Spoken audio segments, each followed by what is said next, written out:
गणपती बाप्पा मोरया. हर हर महादेव. पुराण काळापासून भाद्रपद महिन्यातील शुक्ल पक्षातील तृतीयेच्या दिवशी केले जाणाऱ्या हरतालिकेच्या व्रताचं मोठं महत्त्व असतं. हे व्रत करताना महिला शंकर आणि पार्वतीच्या मातीच्या मूर्ती करून विधिवत पूजा आणि उपवास करतात. पतीच्या दीर्घायुष्यासाठी, कुटुंबाची प्रगती आणि समृद्धीसाठी हरतालिकेचं व्रत हे खूप महत्त्वाचं ठरलं जातं. हरतालिकेचं व्रत हे क्रतीन व्रतापैकी एक मानलं जातं. या दिवशी विवाहित महिला आपल्या पतीच्या दीर्घायुष्यासाठी आणि अविवाहित मुली देखील हे व्रत करतात. माता पार्वतीने भगवान शिवांना प्राप्त करून घेण्यासाठी हे व्रत केलं होतं. त्यासाठी माता पार्वतीच्या कृपेने अविवाहित मुलींना देखील योग्य वर मिळतो. त्यासाठी विवाहित मुलींना चांगला वर मिळावा म्हणून या दिवशी उपवास केला जातो. आजच्या व्हिडिओमध्ये आपण हरतालिकेच्या व्रताविषयी पडणाऱ्या सगळ्या प्रश्नांची उत्तरे या व्हिडिओमार्फत पाहणार आहोत. ज्यामध्ये हरतालिकेचं व्रत करत असताना जी आपण वाळूची शिवपिंड बनवतो तर ती वाळू नसेल तर शिवपिंड बनवावी का, किंवा एका घरामध्ये दोघीजण व्रत करणाऱ्या असतील किंवा दोघीपेक्षा जास्त व्रत करणाऱ्या असतील, जसे की सासूसून असेल, आई लेक असेल, बहिणी बहिणी असतील किंवा इतर जावा जावा असतील, कोणीही स्त्रिया एकापेक्षा जास्त असतील तर ते हे व्रत कसं करावं, याशिवाय पूजा कधी करावी, सकाळी करावी की संध्याकाळी करावी, पूजेचा शुभ मुहूर्त कोणता असणार आहे, या दिवशी केस धुवावेत का, या दिवशी उपवास कसा करावा, उपवास कधी सोडावा, पूजा कधी उचलावी, यासोबतच ज्यांना मासिक धर्म आहे, सुतक आहे, ज्या महिला गर्भवती आहेत, बाळंतीण आहेत किंवा ज्यांचे पती हयात नाहीत अशा विधवा महिलांनी हे व्रत कसे करावे, अशा बऱ्याचशा प्रश्नांची उत्तरे तुम्हाला या एका व्हिडिओमध्येच मिळतील, जेणेकरून तुमच्या मनामध्ये हरतालिकेच्या उपवासाविषयी कोणतीही शंका राहणार नाही. त्यासाठी व्हिडिओ शेवटपर्यंत आवर्जून पहा. चॅनलवरती नवीन असाल तर नक्की सबस्क्राईब करा आणि जास्तीत जास्त लोकांपर्यंत नक्की शेअर करा. चला तर मग व्हिडिओला सुरुवात करूया. भाद्रपद महिन्यातील शुक्ल पक्षातील तृतीया तिथी 25 ऑगस्ट 2025 रोजी दुपारी 12:34 सुरू होणार असून ही तिथी 26 ऑगस्ट रोजी दुपारी 1:54 असेल. उदय तिथीनुसार मंगळवारी 26 ऑगस्टला आपल्याला हरतालिकेचं व्रत जे आहे तर ते करायचं आहे. पहाटे 5:56 पासून ते सकाळी 8:31 हरतालिकेच्या पूजेचा शुभ मुहूर्त असणार आहे. तसेच या हरतालिकेचा पूजेचा शुभ मुहूर्ताचा कालावधी जो आहे तर तो 2 तास 35 मिनिटाचा असणार आहे. या शुभ मुहूर्तावरती तुम्ही पूजा जी आहे तर ती करू शकता. जी काही आपण हरतालिकेची पूजा करतो ती सकाळी केली जाते आणि हरतालिकेची पूजा होईपर्यंत आपल्याला काहीही खायचं नसतं. पूजा झाल्यानंतर आपण जे उपवासाचे पदार्थ खाणार आहोत तर ते खाऊ शकतो, परंतु उपवास जोपर्यंत आपण पूजा करत नाही तोपर्यंत आपण शक्यतो काहीही खाऊ नये. तर पूजेचा शुभ मुहूर्त जो आहे तर त्या वेळेमध्ये तुम्ही पूजा करू शकता. दुपारी 3 ते 4:30 या वेळेमध्ये राहुकाळ असणार आहे. तर हा राहुकाळामध्ये आपल्याला जो काळ आहे तर तो वर्ज करायचा आहे. या काळामध्ये आपल्याला पूजा करायची नाही. इतर वेळेमध्ये म्हणजे सांगितलेल्या मुहूर्तावरती तुम्ही ही जी पूजा आहे तर ती करू शकता. ही पूजा जी आहे तर ती शक्यतो सकाळीच केली जाते. त्यासाठी सकाळीच पूजा करण्याचा प्रयत्न करावा. ज्यांना शक्य नाही त्यांनी संध्याकाळी प्रदोष काळामध्ये ही पूजा करू शकता. हरतालिकेचा उपवास करण्यासाठी सकाळी लवकर उठायचं आहे, शुचिर्भूत व्हायचं आहे. आंघोळ करताना आंघोळीच्या पाण्यामध्ये थोडंसं गंगाजल टाकून तुम्ही आंघोळ करू शकता. बऱ्याच जणांना प्रश्न पडतो की या दिवशी केस धुवावेत का, तर हो, या दिवशी केस धुवावेत. या दिवशी मंगळवार आहे आणि अशा उपवासाच्या दिवशी आपण केस धुतले, शुचिर्भूत होऊन उपवास केला तर त्या उपवासाचं देखील आपल्याला पूर्ण फळ मिळत असतं. त्यासाठी या दिवशी केस धुवायचे आहेत. पूजेचा मुहूर्त देखील सांगितला आहे, त्या वेळेमध्ये तुम्हाला पूजा करायची आहे. उपवास कसा करावा, तर दिवसभर उपवास करायचा आहे. दुसऱ्या दिवशी सकाळी आपल्याला हा उपवास सोडायचा आहे.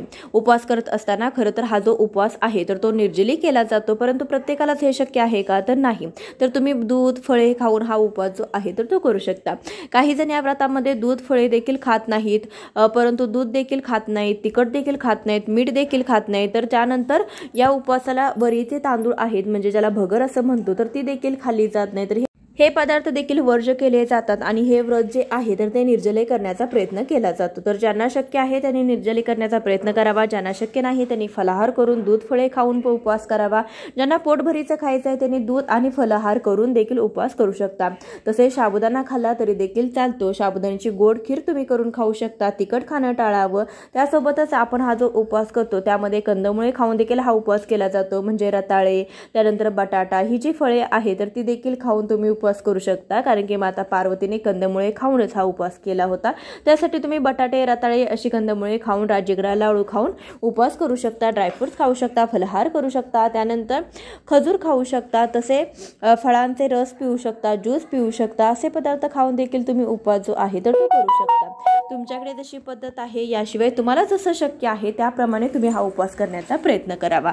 तर शक्यतो आपल्याला तिखट मीठ खाण्याचा कमी प्रयत्न करायचा आहे किंवा खाऊ नये। यामध्ये तुम्हाला जो वरीचा तांदूळ आहे तर तो तुम्हाला नेमका पाळायचा आहे, असा उपवास तुम्हाला करायचा आहे। दिवसभर उपवास करायचा, दुसऱ्या दिवशी सकाळी आपल्याला हा उपवास जो आहे तर तो सोडायचा आहे। तर ज्यांना मासिक धर्म आहे, सूतक आहे, अशा महिलांनी उपवास जो आहे तर तो करायचा आहे। पूजा मात्र या दिवशी करायची नाही, फक्त उपवास करायचा। मनोमन आपल्याला भगवान शिवशंकरांच्या आणि माता पार्वतीची आराधना करायची आहे। ज्या महिला बाळंतीण आहेत, गर्भवती आहेत, अशाने देखील तब्येतीला सांभाळून उपवास केला तरी चालतो, पूजा देखील केली तरी चालते। परंतु बऱ्याच जणांना प्रश्न पडतो की ज्यांचे पती आहेत नाहीत अशा महिलांनी हा उपवास जो आहे तर तो करावा का? ज्यांचे पती आहेत नाहीत तर ते देखील हे उपवास करू शकतात। कुटुंबाच्या प्रगतीसाठी, मुलाबाळांच्या सुखसमृद्धीसाठी तुम्ही हा उपवास जो आहे तर तो करू शकता। याशिवाय ज्या कुमारिका आहे तर त्या देखील मुली या उपवास जो आहे तर तो करू शकतात। कुमारिका नेमक्या कोणत्या? तर ज्यांना मासिक धर्म सुरू झालेला आहे, मासिक धर्म सुरू झाल्यानंतर हरतालिकेचा उपवास केला जातो, अशा मुलीच हरतालिकेचा उपवास करू शकतात। ज्यांना विटाळ आहेत, बाळंतीण आहे, त्यांनी शक्यतो पूजा करू नये, कारण की विटाळामध्ये कोणतीही पूजा केली जात नाही, सुतकामध्ये पूजा केली जात नाही, मासिक धर्मामध्ये पूजा केली जात नाहीत। अशांनी फक्त उपवास करावा। ज्या महिला गरोदर आहेत तर त्यांनी शक्य झालं तर पूजा करावी। तुम्हाला शक्य असेल तर पूजा करू शकता, तुम्हाला होत असेल तब्येतीची काळजी घेऊन तर तुम्ही उपवास देखील करू शकता। ज्या महिला गरोदर आहे त्यांनी पूजेमध्ये ओटी तेवढी भरू नये, कारण की त्यांची ओटी जी आहे तर ती अगोदर भरलेली असते, त्यांनी देखील देवीची ओटी भरायची नाही किंवा इतर महिलांकडून देखील स्वतःची ओटी भरून घ्यायची नाही। हा नियम तेवढा पाळायचा आहे। पूजा तुम्हाला शक्य असेल तर करू शकता, नाही केली तर फक्त उपवास करा। दोन्ही गोष्टी जर नाही झालं तर तुम्ही फक्त देवीची आराधना, उपासना करू शकता। मनोमन तुम्ही ओम नमः शिवाय या मंत्राचा जरी जप केला तरी देखील तुम्हाला संपूर्ण व्रताचं फळ हे मिळणार आहे। आपल्याला हे व्रताची पूजा केल्यानंतर हरतालिकेची आरती देखील म्हणायची आहे आणि कथा देखील आपल्याला या दिवशी वाचायची आहे। याशिवाय आपलं हे जे व्रत आहे तर ते पूर्ण होत नाही। हा उपवास करत असताना, हरतालिकेची पूजा करत असताना त्यामध्ये प्रामुख्याने बनवले जातं ते वाळूचं शिवलिंग म्हणजे शिवपिंड। तर याशिवाय हे व्रत जे आहे तर ते पूर्ण होत नाही। हा व्रताचा हाच नियम आहे की वाळूची प्रतिमा बनवून आपल्याला याची पूजा करायची असते, कारण की माता पार्वतीने वाळूची प्रतिमा बनवूनच पूजा केली होती भगवान शंकरांना प्राप्त करण्यासाठी। ज्यांना वाळू मिळत नाही तर अशांनी काय करावे? तर बघा, बऱ्याच जणांना वाळू मिळत नाही अशी देखील शंका येते। तर ज्यांना वाळू मिळत नाही अशांनी मातीचे शिवलिंग बनवले तरी देखील चालेल, मातीपासून बनवलेल्या प्रतिमा तरी देखील चालेल। मातीपासून तुम्ही शिवलिंग बनवावे, परंतु माती जी आहे तर ती तुळशीच्या कुंडीतली घेऊ नये। माती तुम्ही इतर कुठल्याही झाडांच्या कुंडीतील घ्यावी। तुम्ही शेतातील माती, मोकळ्या मैदानावरील माती घेऊ शकता। माती आणल्यानंतर ती थोडीशी ओली करून घ्यावी, त्यामध्ये गंगाजल किंवा गोमूत्र शिंपडावे, त्यामुळे आपली जी माती आहे तर ती देखील स्वच्छ पवित्र होते। वाळू देखील आणली असेल तर ती देखील आपल्याला धुवूनच घ्यायची आहे। वाळू धुवूनच आपल्याला शिवपिंड बनवायची आहे। त्यासोबतच सखी पार्वती देखील बनवल्या जातात, ज्यांची पूजा आपल्याला करायची आहे।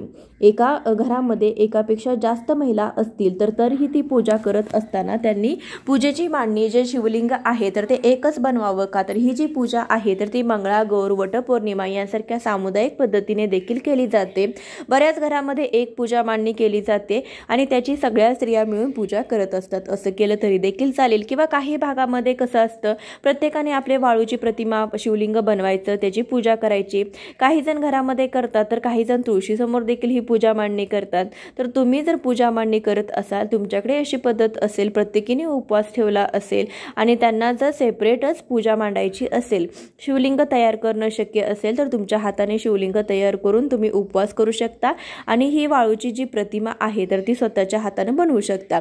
वाळूची प्रतिमा आपल्या हाताने आपण शिवलिंग जेव्हा घडवतो तर तेव्हा जास्त जास्त आपल्याला पुण्यफळ हे मिळत असतं। आपल्या हातूनच आपल्याला थोडीशी सेवा देखील होत असते। तर ही जी पूजा आहे तर ती आपण करतो, तर ती पूजा करताना, उपवास करताना आपल्या हातून हे थोडंसं धार्मिक कार्य देखील घडलं जातं आणि तोच या उपवासाचा एक मुख्य भाग देखील आहे। वाळूची प्रतिमा हाताने तयार करून ही पूजा जी आहे तर ती करणे। यासाठीच आपल्याला शक्य झालं तर प्रत्येकाने वेगवेगळं वाळूचं शिवलिंग बनवावं, त्याची पूजा करावी आणि नंतर ते शिवलिंग विसर्जित करावं। जी पूजा आहे तर ती कधी काढावी? तर दुसऱ्या दिवशी आपल्याला ही जी पूजा आहे तर ती काढायची आहे। दुसऱ्या दिवशी अर्थातच गणेश चतुर्थी असते. आपल्या लाडक्या बाप्पांचं आगमन आपल्या घरी होत असतं. बाप्पांचं आगमन होण्यासाठी आपली जी काही तयारी आहे तर ती आपल्याला करायची आहे. सकाळी लवकर उठायचं आहे, शुचिर्भूत व्हायचं आहे, आंघोळ करून घ्यायची आहे, आपली रोजची जी कामं आहे तर ती आटपायची आहे. त्यानंतर देवघरातील देवपूजा करून घ्यायची आहेत. त्यानंतर आपण जी काही पूजा मांडणी केलेली आहे तर ती पूजा मांडणी तुम्ही कराल. तेव्हा एक गोष्ट लक्षात ठेवा की हे व्रत संपूर्ण होईपर्यंत आपल्याला अखंड दिवा लावायचा असतो. म्हणजे जी काही तुम्ही समई लावली असेल, निरंजन लावलं असेल, त्यामध्ये तेल किंवा तूप जास्तीचं घालायचं आहे. थोडक्यात जोडवात घालायचं आहे. तूप घातलं असेल तर फुलवात घालायचे आहे. तेल घातलं असलं तर जोडवात घाला. काही जण निरंजन लावतात, काही जण समया लावतात. जर आपला उपवास सुटेपर्यंत 24 तास हे निरंजन चालू राहावं याची आपल्याला काळजी घ्यायची आहे. कारण की या दिवशी या व्रतामध्ये दिवसा सुद्धा झोपत नाहीत आणि रात्री देखील झोपत नाही. जागून जागरण करून भजन कीर्तन केलं जातं. तर या दिवशी आपल्याला भजन कीर्तन करणं शक्य नसेल तर आपण मनोमन आपल्याला महादेवांचा, माता पार्वतीचा जप करायचा आहे, नामस्मरण करायचं आहे. आणि आपल्याला जागरण करून जर सेवा करणं शक्य नसेल तर निदान आपला दिवा तरी अखंड तेवत असावा. दुसऱ्या दिवशी उपवास सोडेपर्यंत आपला दिवा तेवत राहावा याची काळजी आपल्याला घ्यायची आहे. दुसऱ्या दिवशी आपल्याला नित्याची कामे झाल्यानंतर आपल्याला जो दिवा आहे तो त्या दिव्याला हळदी कुंकू व्हायचं आहे. त्यानंतर संपूर्ण पूजेवरती आपल्याला हळदी कुंकू व्हायचं आहे. म्हणजे सखी पार्वतीच्या मूर्तीवरती आपल्याला हळदी कुंकू व्हायचं आहे. शिवलिंगावरती थोडंसं भस्म व्हायचं आहे, गुलाल बुक्का व्हायचा आहे. त्यानंतर अगरबत्तीने ओवाळून घ्यायचं आहे. नैवेद्य दाखवून घ्यायचं आहे. तर बघा नैवेद्यामध्ये बरेच जण दही भाताचा नैवेद्य दाखवतात, काही जण दूध कानवल्याचा दाखवतात. तुमच्याकडे जशी पद्धत आहे त्या पद्धतीने तुम्ही करू शकता, नैवेद्य दाखवू शकता. तुम्हाला नसेल जमत तर तुम्ही दही भाताचा नैवेद्य दाखवला तरी सुद्धा चालेल. त्यानंतर आपल्याला ही पूजा उचलायची आहे. पूजा उचलायच्या अगोदर थोड्याशा अक्षता घ्यायच्या. त्या अक्षता या सर्व पूजेमध्ये आपल्याला टाकायच्या आहे. टाकत असताना आगमन पुनरागमन असं म्हणायचं आहे. आपण ही पूजा उचलण्या अगोदर आपल्याला महादेवाकडे, माता पार्वतीकडे प्रार्थना करायची आहे, क्षमा याचना करायची आहे की मी हे मनोभावे व्रत केलेलं आहे, मी तुमची पूजा केलेली आहे, कळत न कळतपणे माझ्याकडून काही चुका झाल्या असतील तर मला क्षमा करावी आणि माझ्या पूजेचा स्वीकार करावा, अशी आपल्याला क्षमा याचना देखील करायची आहे. आणि त्यानंतरच आपल्याला ही पूजा जी आहे तर ती थोडीशी शिवलिंग हलवायची आहे. आणि त्यानंतर अगरबत्ती जोपर्यंत ठेवत आहे संपत नाही तोपर्यंत ही पूजा तुम्हाला उचलायची नाही. अगरबत्ती संपली की तुम्हाला ही पूजा उचलायला सुरुवात करायची आहे. पूजा उचलत असताना तुमच्याकडे जसं की पार्वतीची मूर्ती ठेवली असेल तर बऱ्याच ठिकाणी मूर्ती विसर्जित केली जात नाही. प्रत्येक वर्षी तीच मूर्ती वापरली जाते. तुमच्याकडे जर विसर्जित केली जात असेल तर विसर्जित करू शकता. त्यानंतर आपण वाळूचे जे शिवलिंग बनवलेले आहे किंवा ज्या मूर्त्या प्रतिमा आपण बनवलेल्या आहेत तर त्या तुम्ही पाटावरती बनवलेल्या असतील तर सगळी वाळू तुम्हाला गोळा करून एका ताटामध्ये घ्यायची आहे किंवा तुम्ही प्लॅस्टिकच्या कवरमध्ये ताटामध्ये ठेवा. आणि त्यानंतर तुम्हाला थोडंसं पाणी घ्यायचं आहे. असं ताटामध्ये आपल्याला जे वाळू आहे तर ती सगळी घ्यायची आहे. त्यावरती पाणी घालून आपल्याला ती विसर्जित करायची. जी फुलं आहेत, विड्याची पानं आहेत, पत्री आहेत, अशा नाशवंत वस्तू निर्माल्यामध्ये तुम्हाला टाकायच्या आहेत. एखाद्या मोठ्या झाडाच्या बुडक्यामध्ये थोडासा खड्डा करून त्यावरती तुम्ही ही जी पानं आहेत तर जी तुम्ही ह्या पूजेमधल्या नाशवंत वस्तू वापरलेल्या तुम्ही टाकू शकता. जे पत्र फुलं आहे तर ती देखील तुम्ही टाकू शकता. आणि गणपती देखील येणार आहे तर माझं सांगायचं एकच आहे की आपण जी पूजा करताना जी फुली पत्री भगवंतावरती आपण अर्पण केलेली असतात, मनोभावे अर्पण केलेली असतात, तर त्या अर्पण केलेल्या ज्या काही फुलपत्री आहेत तर ती मी एका कुंडीमध्ये साठवते. त्यावरती थोडीशी माती टाकते आणि त्याचं जे कंपोस्ट असतं तर ते बनतं. त्यामुळे काही काळामध्येच 8-10 दिवसामध्ये ते कुजलं जातं. त्यावरती आपण पुन्हा एखादं झाड लावलं तरी देखील चालेल. तर माझी ही पद्धत आहे. मी अशाच पद्धतीने सर्व पूजेच्या वस्तूंचा वापर जे आहे तर ते करत असते. आपण जे पूजा केलेलं नाशवंत साहित्य ते वाया देखील जात नाहीत. आता सणवार एकोपाठोपाठ येतच असतात. आपल्या हातून बऱ्याचशा पूजा घडत असतात. आपण जी पत्री वाहिलेली असते, फुलं वाहिलेली असते ती इकडे तिकडे टाकून इतर लोकांनी ओलांडावी किंवा तुडवावी तर त्यामुळे त्यांचा जो अपमान होतो. तर अशी ही पद्धत चुकूनही वापरू नका. एखाद्या कुंडीमध्ये तुम्ही साठवू शकता पत्री वगैरे, गणपतीची जी काही फुलं असतील तर ती साठवू शकता. मधून मधून त्यावरती थोडीशी माती घालायची म्हणजे जी काही आपलं जे पत्री आहेत, फुलं आहेत ते मातीखाली दबली जातात आणि ते कुजून त्याचं कंपोस्ट खत तयार होतं. त्यामुळे तुम्ही पुन्हा एखादं झाड देखील लावू शकता. अशा प्रकारे केलं तरी देखील चालेल. कारण की आपल्याला शहरामध्ये निर्माल्यामध्ये टाकणं किंवा शेतामध्ये नेऊन टाकणं, मोठ्या एखाद्या झाडामध्ये नेऊन टाकणं शक्य होत नाही. त्यामुळे अशा प्रकारे तुम्ही करू शकता. तुम्ही निर्माल्यामध्ये वाहत्या पाण्यामध्ये देखील टाकू शकता, परंतु त्याने देखील प्रदूषण खूप होतं, वातावरणाचं पाणी दूषित होतं. एखाद्या झाडाच्या बुडक्यामध्ये थोडासा खड्डा करून त्यावरती तुम्ही टाकलं तरी देखील चालेल. जी वाळू आहे ती देखील झाडांच्या बुडक्यामध्ये तुम्ही टाकू शकता. अशा प्रकारे आपल्याला या पूजेची उत्तर पूजा जी आहे जी करायची आहे साहित्य काढून घ्यायचं आहे। तर जी गणेश चतुर्थीला आपण गणपती बाप्पासाठी जो काही नैवेद्य बनवलेला आहे, मोदक असो किंवा इतर कोणताही सात्विक अन्न असेल, तर ते खाऊन तुम्हाला हा उपवास जो आहे तर तो सोडायचा आहे। उपवास सोडत असताना तुम्ही जो कानवल्याचा किंवा दूध भाताचा दही भाताचा नैवेद्य दाखवलाय तोच तुम्ही प्रसाद रूपी खायचा आहे आणि उपवास जो आहे तर तो सोडायचा आहे। गणेश चतुर्थीच्या निमित्ताने तुम्ही काहीतरी बाप्पांना नैवेद्य दाखवणार आणि तोच नैवेद्य आपण खाऊन बाप्पांचं आगमन झाल्यानंतरच हा उपवास जो आहे तर तो सोडण्याचा प्रयत्न करावा। हरतालिकेच्या पूजेमध्ये भगवान शिवशंकरांना ज्या 16 पत्री अर्पण केल्या जातात त्या 16 पत्री आपल्याला जर आणणं शक्य नसेल तर आपण काय करायचं, तुमच्याकडे ज्या 16 पत्री तुम्हाला जुळवणं शक्य नसेल, तर गावाकडे तुम्ही राहत असाल तर तुम्हाला जुळवणं शक्य असेल 16 प्रकारच्या पत्री तुम्ही घेऊ शकता। परंतु ज्यांना 16 पत्री जुळवणं शक्य नाही त्यांनी काय करायचं, 16 प्रकारच्या फुलझाडांची फळझाडांची देखील तुम्ही पत्री घेऊ शकता। त्यामध्ये प्रामुख्याने बेलपत्र असावं, सर्वात आधी बेलपत्र अर्पण केलं जातं, त्यानंतर दुर्वा अर्पण करायच्या, आघाडा अर्पण करायच्या, त्यानंतर आंब्याची पानं अर्पण करायची, त्यानंतर जी उरलेली जी आहेत पत्री त्या उरलेल्या पत्री तुम्ही इतर फळझाडांच्या किंवा फुलझाडांच्या तुम्ही वापरू शकता। ज्यांना जास्त पत्री वापरणं किंवा जुळवणं शक्य नाही त्यांनी एकाच झाडाच्या डबल पत्री घेऊन त्याच पुन्हा पुन्हा वाहिल्या तरी देखील चालेल, कारण की सगळ्याच पत्री आपल्याला जुळवणं शक्य होत नाही। किंवा तुम्ही सगळ्या पत्री एकत्रित करून त्याची एक पेंडी बनवून ती तुम्ही एकदम सगळ्या पत्री वाहिल्या तरी देखील चालेल। पत्री वाहत असताना त्या उलट्या व्हायच्या एवढं आपल्याला लक्षात ठेवायचं आहे। भगवान शिवांच्या पिंडीवरती ऐतेल्या अशा प्रकारे अर्पण करायचे आहेत। तर बऱ्याच जणांना प्रश्न पडतो की आमच्या घरामध्ये शिवलिंग आहे तर आम्ही त्याची पूजा करू शकतो का? तर नाही, कारण की आपल्या घरामध्ये शिवलिंग असलं तरी देखील आपल्याला वाळूचं शिवलिंग बनवून त्याचीच पूजा करायची असते। हाच या व्रताचा नियम आहे। आजच्या व्हिडिओमध्ये बरीचशी माहिती देण्याचा प्रयत्न केलेला आहे। या व्यतिरिक्त तुमच्या काही शंका असतील तर नक्कीच कमेंट करून विचारा, मी नक्कीच तुमच्या शंकाचं निरसन करण्याचा प्रयत्न करेन। व्हिडिओ कसा वाटला कमेंटद्वारे आवर्जून सांगायचं आहे आणि जास्तीत जास्त मित्रपरिवारासोबत शेअर करायचं आहे। भेटूया अशाच एखाद्या व्हिडिओसोबत, तोपर्यंत हर हर महादेव।